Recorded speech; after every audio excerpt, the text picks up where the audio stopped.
Hey guys! So today I'm joined with Tatiana. You guys may recognize her because she's been in a few of my videos in the past, but quite a while ago. Yeah. Today we're going to be doing a bit more of a serious video. We're going to be talking all about grief and what comes with losing a parent. I lost my dad when I was 14, and since Evie just recently lost her mom, we figured it would be a great idea to kind of compile all of our knowledge and put it into a few separate videos in hopes to help you guys if you're going through this, or you can help someone else if you know someone who's going through this. So we asked you guys for some questions on Instagram, and in this video we're going to be answering them, and then like Tatiana said, we have other videos. It's almost like a little bit of a grief series that we've created. So some will be on Tatiana's channel and then some will be on mine.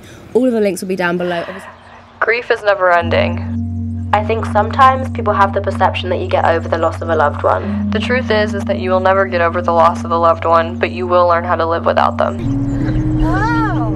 Thank you! I wanted to do this video to show you that no matter how many weeks, months or years it's been, a grieving person is going to move forward, but that doesn't mean they've moved on. And yeah, we really hope to help you guys out with this series. And like I said, today we're going to be answering questions that you guys asked me for on Instagram. So it's going to be a bit more of a chatty video, whereas our other ones are going to be a bit more consolidated. But yeah, without further ado, let's get on to the video. Make sure to check out Tatiana on Instagram. Follow me on Instagram, turn on post notifications by clicking the bell, and subscribe to both of our channels. Yay. And let's get into the questions. So the first question that we got is, have you had instances in your life when people have been insensitive, and how do you deal with it? I know you've had instances before that you've told me about. Yeah. I haven't had too many just because mine was more recent. Yeah, I've had a few people say to me, like, basically, since you don't have your dad, like, oh, I wouldn't expect you to understand, or, oh, you don't have your dad, you wouldn't understand this, or you don't get this. And it's insensitive because it's like, I can't do anything about it, I can't fix it, and the fact that someone has the nerve to, like, say something like that to you when you're so broken. I'm trying to think of what else. I mean, people are always going to be insensitive even if they don't mean to be, because I've had some of my closest friends say some pretty insensitive things, and it's not that they mean to be insensitive, it's just people don't exactly know how to approach the topic. I've also had people like kind of want to stay away from me in a way because I've had more losses than just losing my dad, and they feel like it's like bad karma, or like stay away from Tati because like she has so many losses, and it hurts so much because I didn't choose that at all, and I would do anything to have my loved ones back.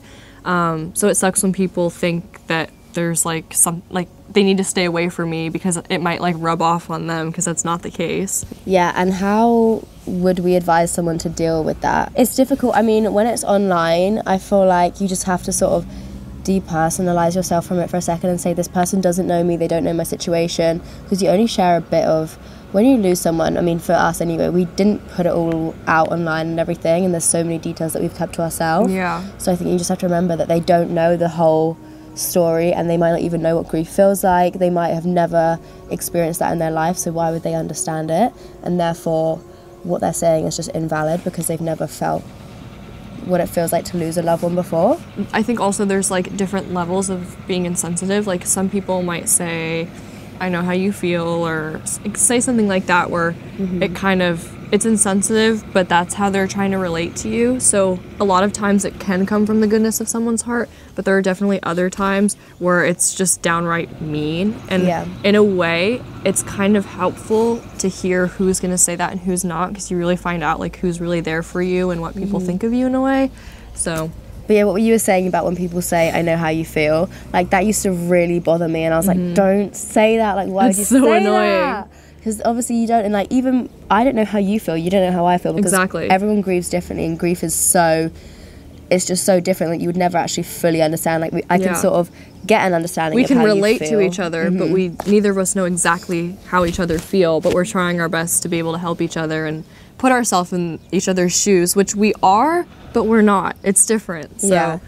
So I think even though it is the most annoying thing anyone could ever say, it's probably coming from a good place, and they're just trying to say something. And I don't think they're saying it to be spiteful or mean or anything. That's the most common, like, comforting word that never works. Yeah. that's how I would describe that. Don't know exactly how you feel, and I don't know what to say to you right now, but just know I'm here, and I'm here to listen. And honestly, the best thing you can do sometimes is just listen to someone. You don't always have to like give advice or whatever, because if you're listening and that person's telling you what they've gone through, then they might ask you, what would you do? And then that's when you can answer, instead of trying to figure out, like, you don't feel like you have to answer or give advice on a topic that you don't really know too well, because just having someone there to listen to you means more than anything. Okay, how do you know when the darkest part is starting to lift?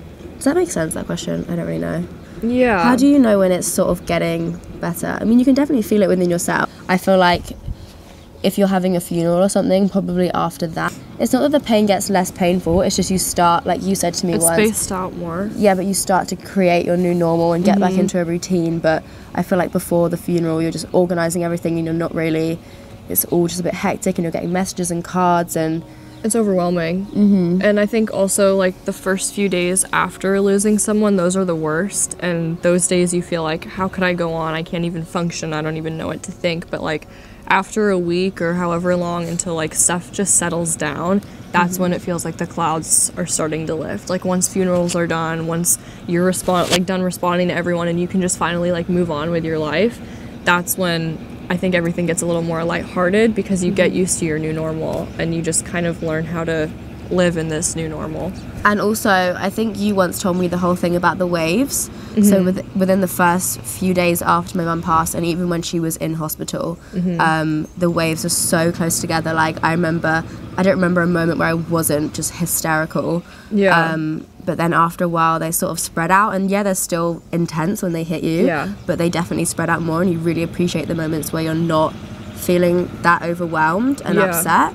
And obviously you're always feeling upset, but then again, a grieving person has moments where they laugh and when they smile, and when they don't forget it, but it's always like you still feel every single emotion.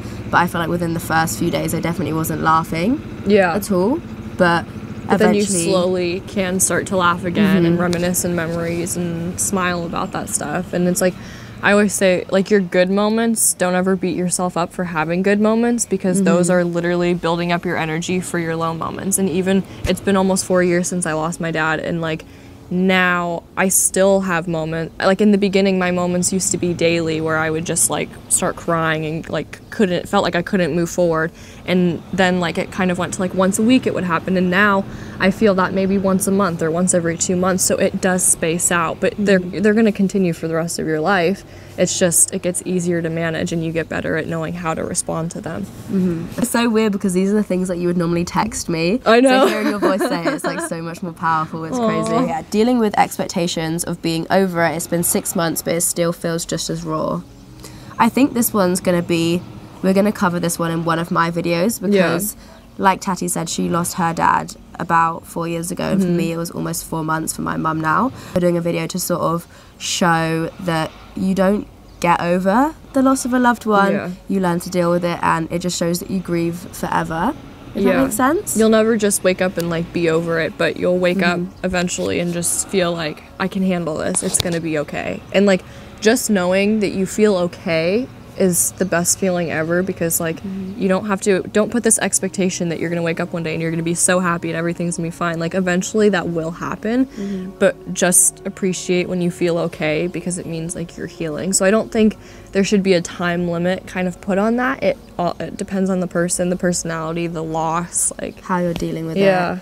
Because I think a lot of the time people, we were just talking about this earlier, I think it's going to come up in another question, but whether you should distract yourself or not. And there's people deal with grief in a different way. Like I feel like grief either makes or breaks a person. So obviously there's no time frame on when after 2 weeks you're going to feel like this, after 3 months you're going to feel like this. Like it's how you deal with it, how you're dealing with it in your head, and different things. Because if someone's getting counselling, maybe they're processing it a bit better, they might be a bit quicker. But once again, like it's so, like everybody grieves differently, everybody's lost their loved one in a different way, and there's so many different factors that could add into that there's no way that there could be a timeline on when you'll feel better or when you'll feel like this and everything. I also think don't put an expectation on it at all. Just kind of go day to day and try to like get yourself to do things to like move forward, but don't put an expectation, because everyone's different.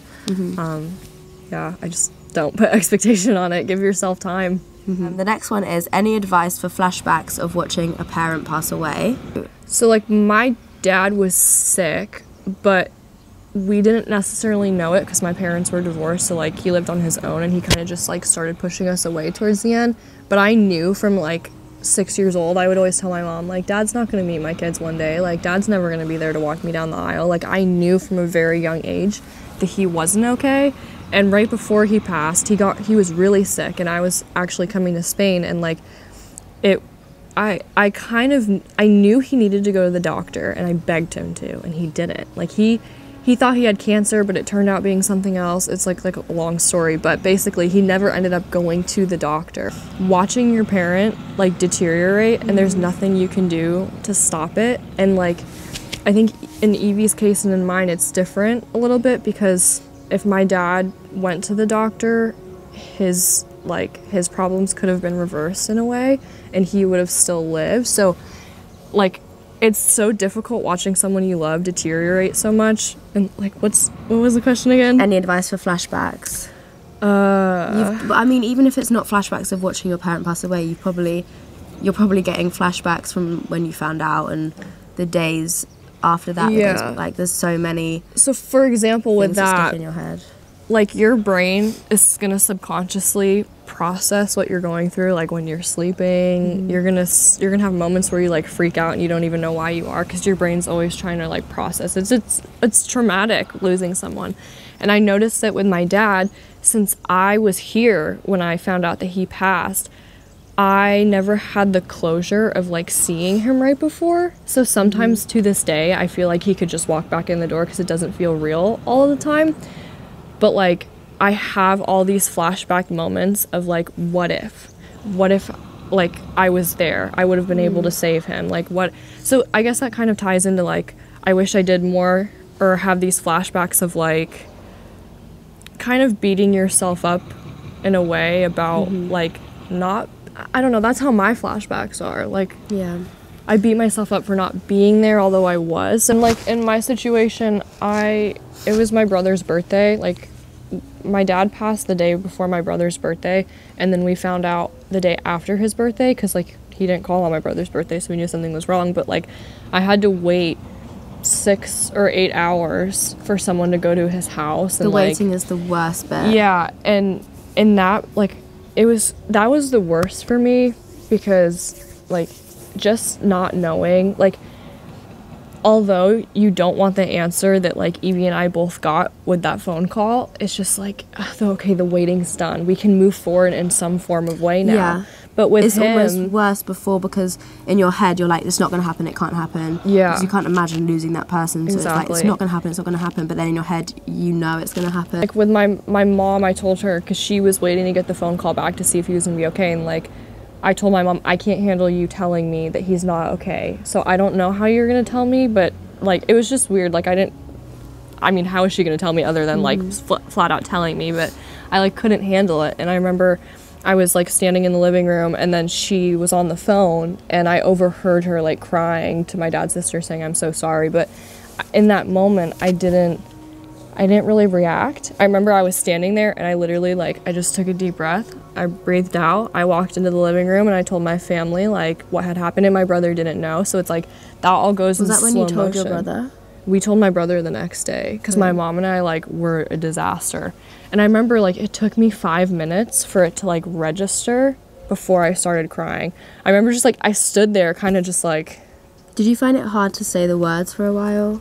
I still to this day, like, it breaks my heart to say like, oh yeah, my dad died. Like that to me, when someone brings it up in conversation, it's like saying that, and then their reaction rips you apart every time. Yeah, especially because it makes other people uncomfortable, and then we feel bad for making them uncomfortable. And then it's like awkward because you know that they feel bad for you, but you don't want them to feel bad for you, and it's like a weird thing. I guess you get more used to that. I think that's another good thing to touch on. Like, people are always going to say, oh, well, what about your parents? Like, even my teachers in school, they're like, oh, well, can I have a meeting with your parents? Or I need to have a monthly call with your parents. And that kind of like hurts, but at the same time, like, that's just so normal. And one of my best friends, she always says like, well, what about like, do you think your parents would be okay with that? And then she stops herself and she's like, I'm sorry. And I'm like, no, it's cool. But and then she said, it's weird because although you don't have your dad, I still say your parents in a way when I'm referring to things, because they both had such a big part in raising you. I think it's like a cool, like, I don't know, it depends on.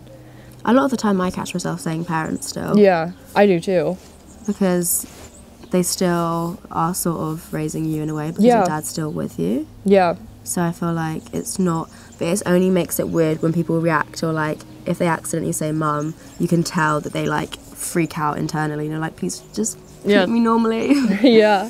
Literally. How did you start doing things again for the first time, like going to places that remind you of your loved one? Okay, Start. Okay, yeah. So for me, we have a similar place to where we are now for Tatiana, I assume. Mm-hmm. This holds a lot of your memories, and also Florida. Yeah. So we have a place in Devon where for my whole life I've been with my mum and my dad and my family and grandparents and everything. So that, me and my dad, or my dad says especially, if we don't go back now, I'm never going to want to go back, because I think if you leave it for a longer amount of time, it builds up more and more and more, and it creates more anxiety around going back to the place. So for me and my dad, we were like, let's just go back. I think we must have gone maybe a month later and just been like, we're going back. And it was really, really tough, but I'm glad we've done it and we've jumped that hurdle, because it would have been so difficult. But obviously there's so many things that remind you of them, like even in the day. Everything. Just everything. Yeah. But I guess certain places are a lot harder. But also I think turn it around and think of all the lovely memories you've had there with them, and just think how special that place is and how special it is that you experienced it with them. And how much they still want you to have that. Exactly. I think for me, like, right after I lost my dad, I lived in Florida, and then we moved straight to California. So I did a lot of my grieving and, like, healing in California where I had no reminders of my dad. So going back to Florida is always very difficult for me. But like what Evie said, face it in the beginning and face it even if you don't feel 100% ready, because honestly I don't think any of us will ever be 100% ready to face things, but face it anyway, because it's like, I don't know, me and my analogies, like stretching a muscle, like your muscle's gonna be hard. Like if you need to constantly be moving and working it in order for it to like be flexible and be able to function. What's the other muscle one that you have? Sorry, I just ruined the analogy. When you break a leg. That was it. It was when you break a leg. I was telling Evie one day, like, because I remember she texted me like a few days after she lost her mom, and she was saying, like, I don't feel like I'm ever going to be okay again. And I told her, I was like, you've mentally been in an accident. Like, you've gone through this trauma, and like, if someone's in a car accident or if someone's in some type of accident and you break your leg and you break your arm and you break a bunch of things, you can't just wake up the next morning and walk again. Like, you have to go through the surgery, and then you have to heal from the surgery, and then you have to put the cast on. You have to wait for the cast to like come off. Then you have to go through physical therapy and continue to exercise yourself until you can fully function again. So like, it is possible to function again, but don't expect for it to happen overnight, and don't put that expectation on it, because that's just not reality. How can I help someone who has lost a parent? Listen to them, reach out to them. We've touched on this a bit, haven't we, earlier on? Yeah, but reach out to them, because they probably don't want to reach out to you because it feels like a burden, which is really sad that you have to feel like you're a burden on top of like what you're going through.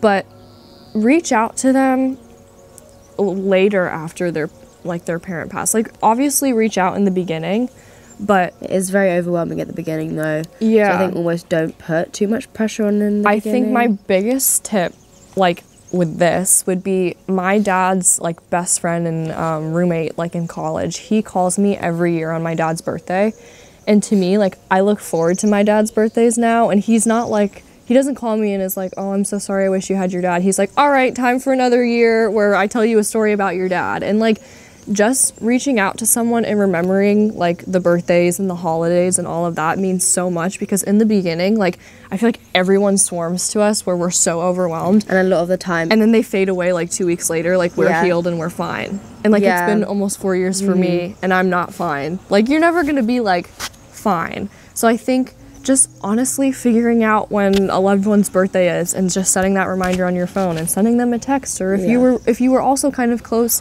with that loved one that your friend lost or a family member lost, send them a story that you loved about them on that day. I think that's like so helpful. So helpful, yeah. And I think a lot of the time, because in the first few days everybody gets loads of messages and some of them may be quite ingenuine. Someone messaged me and they were like, oh, I heard your mum passed, that sucks, and that's what it. someone said to my And I brother was after like, I lost my dad. Yeah, that's all it does, it just sucks. Yeah. But you have to understand, obviously some people have different ways of approaching and dealing with stuff, but helping your friend, just honestly reach out to them. And also, after my mum passed away, I mean, I didn't stop going out, because for me, I quite like to keep busy and keep doing stuff. Yeah. But I found myself wanting to say no to a lot more things. But my friends, like Phoebe, if she's watching this, she might not be, she's very persistent. Like, if I say I'm not coming out, she will come to my house and get me, which in a way is so good, because you do slip into a sort of deep, dark depression when you lose someone, and you need people to pull you out. Obviously, don't put too much pressure on someone, but at the same time, just really reiterate that you care about them so much, you want them to come, you want to hang out with them, and just keep them busy, do stuff with them, and just check up on them every now and again. Don't make them feel guilty about anything, and just be as positive as you can around them. Obviously, have your moments where you have chats and serious chats or whatever, but at the same time, don't be complaining about little things, because for them, when you lose someone, you realize how much nothing matters. Don't not come to us for like advice and issues, because just because we like went through something, we need to improve ourselves on our end to understand that that might be the worst thing that's going on in your life. Because pain is relative, so they don't know what it feels like to lose someone, so why would they understand it? You wouldn't want to put that pain on them anyway. So it is, for me, I'm trying to get the balance, because I love being there for my friends, and I will always be there, and in a way, it's, you don't want them to not come to you, because then they're treating you differently, and you don't want them to feel like, oh, just because she's lost her mum, I shouldn't say this to her. When we hear people complain about like, oh, I broke my nail, or oh, I missed my train, or oh, this boy didn't text me back, we get angry naturally, because we're so jealous that that's what you're worrying about. I think that's where we need to learn how to have patience with people who come to us and say that. So everybody's trying to learn how to communicate and be better. I know we have this written down somewhere, but I think it's a good segue to go into this.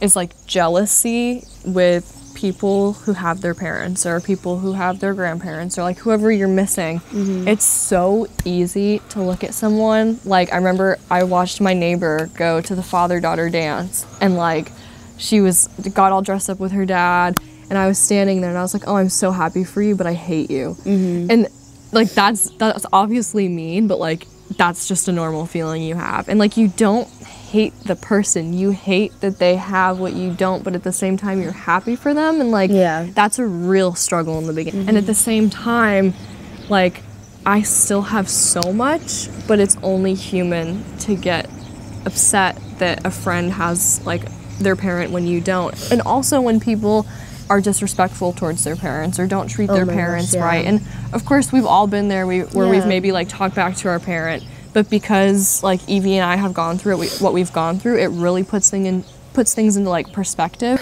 It's so important to count your blessings and think, obviously I'm grieving my mum, but I'm so lucky to still have my dad. I'm lucky to have the friends that are supporting me. I'm lucky to have my sisters. And I do this thing in my head where it makes you sound like you're crazy, but just say thank you, thank you, thank you, whatever you're doing. Even if you're driving, I'm like, thank you, thank you, thank you, thank you, thank you for like having this car. Like, I'm just trying to be so grateful for everything that I have, even though I'm obviously missing a big chunk out of my life and my heart almost.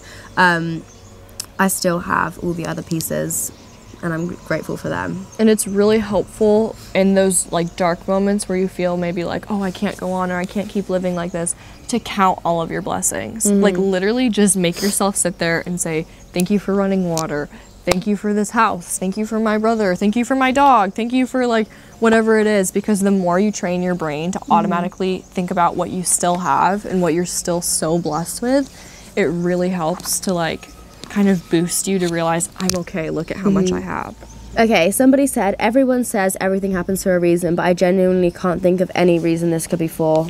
That is such a common thing to feel like after you lose someone. So I sent Tati this thing on Instagram, and it says, be the moon and inspire people even when you're far from full. I love that. And I think that is, you've been almost given this challenge to test yourself and make you stronger, and obviously you can be strong without this, but I almost look back to before my mum was diagnosed with cancer, and I think I don't like that person that I was, and I think that this huge challenge has really made me into a completely different person. I'm so much more empathetic. I see things in such a different light. I don't complain. I mean, obviously I'm a human, I complain about stuff, but I don't let small things affect me so much. And I am almost grateful that I'm not, because obviously you would take back your loved one in a second, but in a sense you just have to do the best with what you've been given. Grateful for the way the situation influenced you if you've taken it in a positive way. And we touch on this a little more in my video, but what I like to say is like, grief kind of strips you of everything you've ever known and rebuilds you. And it can either rebuild you into something bad if you let it, but if you let it like take its course and keep telling yourself like, I'm gonna be okay, it builds you into like this person that you never imagined you would be, and it's like such a beautiful thing. And I think with grief, honestly, like obviously like Evie and I would do anything to have our parents back, but if we're pulling the positives from the situation here, it makes you appreciate things so much more than you ever would, and it influences you in such a positive way. And like I mentioned this in my video too, but like with parents, they literally teach you so much when they're here, but like the lessons we're learning from them not being here, it's the greatest gift they could have ever given to us. And I think you sent me a quote once, and it was sort of about the rebuilding yourself, and it was like, grief is going to build me into a new person, and I would never want to be the person I was before. Should I actually try and find that? Because I think you have that it to me. in my video for one of the lines. Oh, do you? Yeah. Okay, I'm going to link it up. I feel like I can't handle it. What do I do? Should I distract myself or tackle it straight on? A bit of both. Yeah. And I think there's nothing you can do, and I think you just have to let yourself hurt and let yourself feel all of the emotions that you are feeling. Feel it. Like, just feel it. Feel it. Like feeling it. My neighbor says something. She says to feel it is to heal it, and it's so true, because like it's so easy to like want to go get drunk or want to go smoke weed or something like that to kind of cover up what you're feeling, because it's so excruciating at times. But just the more you feel it, the more you're going to be able to move forward. So don't push it off. Get it all out of the way in the beginning so it doesn't build and build and build, because I've let it build and build and build before until I've completely spiraled in the future. So it's so good to feel things. And like if you see something that reminds you of a loved one and you feel like you need to cry, cry. Because if by letting it out there, it's not going to affect you as much as it would in the future. Yeah, because think of, in sort of a literal way, think of all the cries. If you're holding in all of these cries, imagine how big the cry is going to get in like that sort of way. And I think it is obviously hard, especially if you're someone that isn't very openly emotional and in touch with your emotions. So for me, I still struggle to do that. Like if I need to cry out a lot of the time, hold it in. Me too. But then if I'm doing that, after a while I will put some sad music on and get it all out, because I can't function. I give myself headaches, like tension headaches. My counselor, I went to a grief counselor, and he told me, because I've always grown up not really crying in front of people. I don't know, it's like one of my fears. But same. He told me like schedule times with yourself to cry. And like it's so true, because if you put on, like, obviously don't send yourself into the spiral of like putting on some music to like make you cry, but in a way put on a song that makes you emotional, because just in a way let something trigger you that's in your control to let it all out before you're out in public and something triggers you where you can't. It's best to do it when you're in control and not when you're in a situation that could make you feel anxious, the possibility of crying. So I do that as well. I play sad music and just get it all out. And it helps so much. It does. It makes you feel so much lighter. And because you can't process stuff when you've got that in the front of your mind. Like you need to be able to get it out and then process everything, but also at the same time, don't always cry. I think people say don't distract yourself, but there's a difference between having distractions and actually constantly distracting yourself. Like go out with your friends, have a good time, try to balance, get your mind off of it for a bit, but have that balance where you're not completely distracting yourself, but you're also not just in your bed all day upset in a rut. Like you need to get yourself out of the rut, but at the same time take yourself back down for 20 minutes and then you're good. Yeah, and if you've had like a lot of good days and you have one bad day, just allow yourself to have a bad day. Because I usually am like, oh no, I shouldn't be feeling this way, I'm gonna go do something. Sometimes you just need to spend that day just like letting all of your emotions out. A thing that's helped me a lot, and I think has helped Evie too, is writing. Like writing is such a release. Like any creative thing, like creating music if that's your thing, or painting, or writing. If you want to write a book, write a book. If you want to write a poem, you know, do whatever you want to do to sort of, I think everyone has their ways of being creative. If you have your favorite sport, your favorite hobby, just do that. But writing is actually really helpful. Even if you think you can't write, just having a journal that comes to your mind and writing everything down, even in your notes on your phone. And what's also really cool about that is I remember when I first lost my dad, I had this journal, and I would write letters to him, and like I would say, hey dad, today really sucks, I really miss you, I wish I could have you back. And like some of it was really like hard to read now because I was in so much pain, but seeing that then versus seeing what I've written now, like seeing the transition of how miserable I was and how happy I am now, it's a really cool thing to look back on. And you're gonna notice a difference between like 1 month and 2 months, even if it's not a big difference. So I think writing is a really good. And you don't realize how big the difference will be until you look back on it. And it's very motivating. Yeah.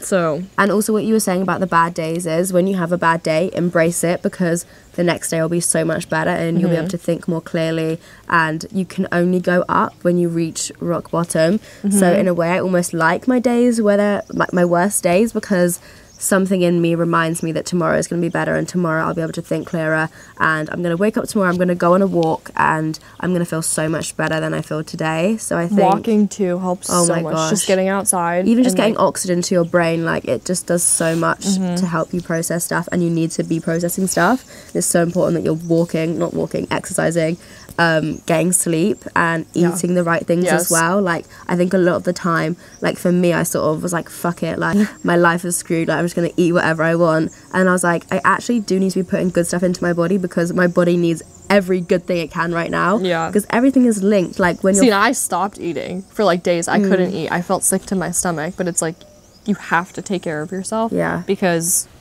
like the odds are you have other people you also have to take care of. I met Evie 2 weeks after losing my dad, and I'm telling you, like Evie was the only friend that was there for me, because everyone else scattered. Like I lost all my friends after I lost my dad too, and family members. Like no one wanted anything to do with me because they were scared. And Evie was like the only person that reached out. So it's so cool that we could have done that for each other. I wish I could have done more, because obviously I couldn't, even though my mum was ill, I couldn't feel how you were feeling. So I felt like I couldn't give you everything I wanted to give you. But even I think just me being there for you clearly helped you a lot. But it was interesting because usually when you lose a parent or you lose someone, people reach out and say, oh, I'm so sorry for your loss. And I remember like Evie would text me and say like, what exactly happened? How do you feel about what exactly happened? Like the specific situation. Like what does that feel like? And she would ask me really almost like weird and interesting questions that normally like people wouldn't ask. I remember that. I can't remember this because you asked me a question, and I remember telling you I'm not ready to answer that. And then I texted her the next day, and I was like, I think I'm ready to answer that. And so she asked like really weird questions that helped so much, because sometimes you just need someone to get in there and be like, all right, tell me right now, like how you're feeling about this specific thing, instead of just like the overall. I don't know how to explain it, but it was really cool for you to just like kind of go in really deep, because not a lot of people were willing to go there, even though I needed to talk about that. Okay. See, I can't really, because that was so long ago. Yeah. I don't remember everything I said. Like random. But yeah, Tatiana's obviously been such a massive part. Like I'm forever grateful for her. I wrote in my notes something, and then she read it because I know I'm literally gonna cry again. And I was saying how she's like my guardian angel, because it's so weird how we met. I feel like we were placed so specifically to meet for a certain purpose, and we definitely met for a purpose. And that like things really do happen for a reason. So we've answered all of the questions. I hope that video was helpful for you guys. Obviously, like we said earlier, we have the other videos too. And yeah, obviously we aren't counselors or medical professionals, so if you are feeling like you can't do this anymore, please reach out to somebody and go and see a professional. And that never shows any weakness. Like it shows such strength that you're willing to do that. Yeah, and please just find help, because we can say our experiences, but we also can't diagnose you or tell you what to do specifically. We're just here to say our experiences in the hope to help you. But then again, we're not psychologists and therapists or whatever. Yeah. We're not professionals. We aren't trained in this. So it is so important to reach out to a professional and just start start conversations that you might feel uncomfortable talking about, like maybe tell your parents how you're feeling,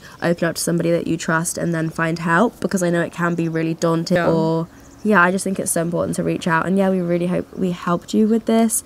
And if you think somebody needs this video or needs to hear this, share it with them. And check out the other videos that we're creating. Like I said, they'll be down below. And also our Instagrams are down below. So if you guys have any like further questions, or honestly need like a listening ear or something, just send us a DM. Yeah, because we also do post, like for me, I post a lot of my writing on my Instagram. And I try to have inspirational stuff on your Instagrams too, so they are a good place because we update them more regularly than YouTube.